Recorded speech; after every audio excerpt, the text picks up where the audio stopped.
Well, good morning, folks. Pastor Rocky, Spruce Pine First Baptist Church. Today, 117. I missed yesterday. It's kind of strange. I did 115, and then my custodian brother Bill said, "Hey, Pastor, today's 116," and I had to go back and look. We've been so busy, so many things going on, just a lot of stuff. And so today, as I understand it to be, is 117. Wow, when you think about that, 117 days since the flood came to us. We're feeding people, doing what we can, obviously, helping them. And it's so important. And we want to thank you for your prayers, for your care, for just tuning in. I mean, you don't have to do that. I mean, it's time that you take. I've done this particular thing in the middle of the morning for 25 years, so this is something normally that I do. What's been unusual for me is the start of the day and the end of the day that we've tagged on to this sort of thing. But this right here I've been doing forever, and it's sort of been altered because of the situation that we're experiencing and what's going on. But anyway, today 117. I want to bring to your attention something I was talking to last night in our Bible study after the meal. And by the way, the meal was fantastic last night. I mean, Sam Hollifield, fantastic meal last night. But I talked about the first sermon that Jesus preached was Matthew chapter 5, 6, and 7. It's called the Sermon on the Mount. And basically, if you look at those three chapters, 5, 6, 7, you see the whole compass of actually what life is about.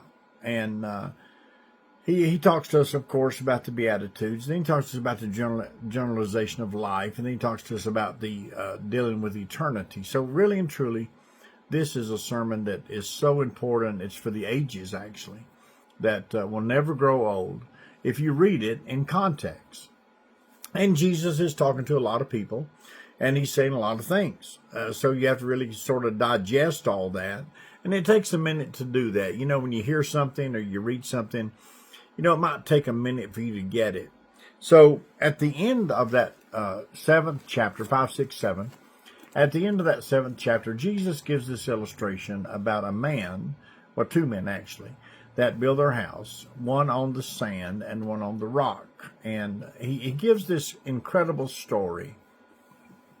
And actually what he's doing is that he's bringing us into scope to the reality of what life's about.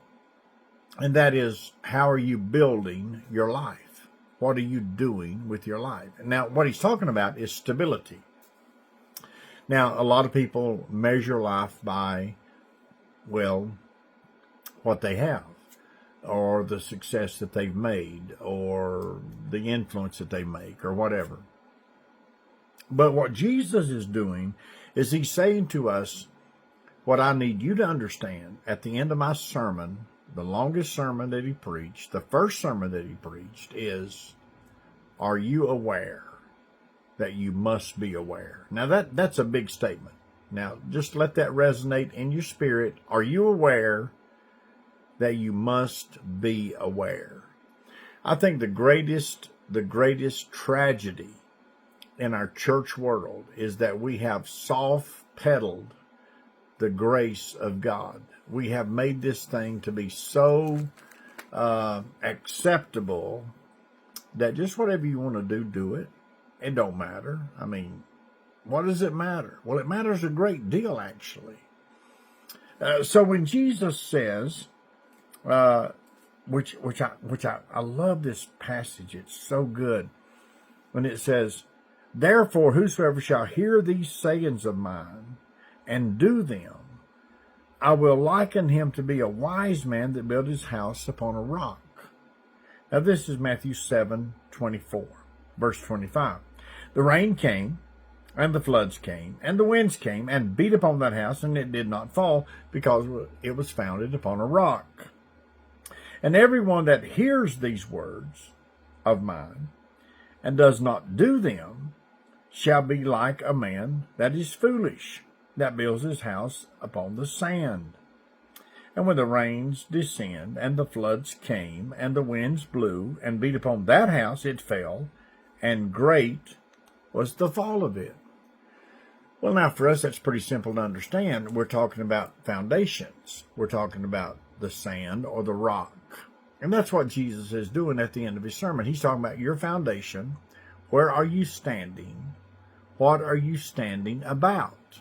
Now, that's a tough one because it's a challenge. For the best person listening to me right now, it's a challenge to ask the question, how are you standing with Jesus Christ?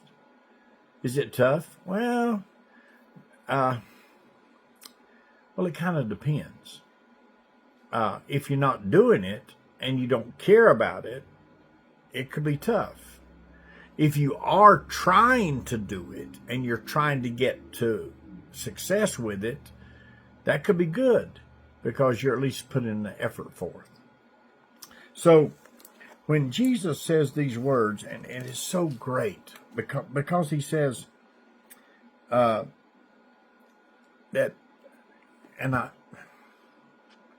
think it's so valuable for us to really understand that you are building a legacy for you, not for your kids, not for your family, not for your business, not for your name, but for you. You are building a legacy of grace and mercy to stand before God and answer for what's going on with you. So Jesus says this. He talks about the house on the rock. He talks about the house on the sand. He talks about the wind. He talks about the rain. He talks about the fall. He talks about the stand. And then he says this, verse 28.